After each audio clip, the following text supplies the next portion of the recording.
Sosok Irjen Anang Revandoko, pimpinan baru Baradae seusai ditarik ke Korps Brimob.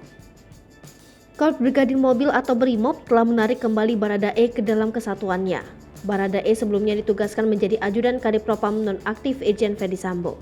Dengan begitu, ia saat ini menjadi anak buah Komandan Korps Brimob Irjen Anang Revandoko. Anang Revandoko baru saja ditunjuk menjadi Dankor Brimob pada 21 Juni 2022 lalu. Dengan ditunjuknya Anang menjadi Dankor Brimob, berarti ia menduduki jabatan perwira tinggi bintang 3. Sebelum menjadi Dankor Brimob, Anang menjabat sebagai Kapolda Kalimantan Tengah pada 2017 hingga 2019. Dikutip dari tribunnews.com, ia termasuk sosok polisi yang dekat dengan masyarakat selama menjabat sebagai Kapolda Kalteng. Anang juga dikenal suka menebarkan toleransi.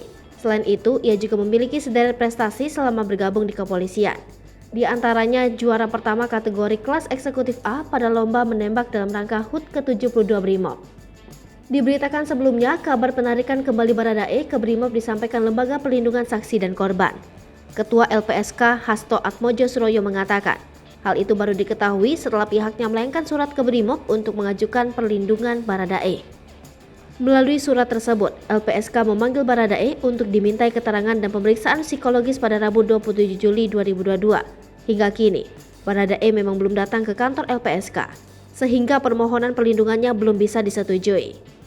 Anang mengatakan, pihaknya memberikan batas maksimal hingga 30 hari sejak memohon perlindungan. Apabila melebihi waktu tersebut, maka Baradae dianggap tidak kooperatif.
Hai pemirsa Sri Popo TV, jangan lupa komen, like, dan subscribe, serta tonton terus berita-berita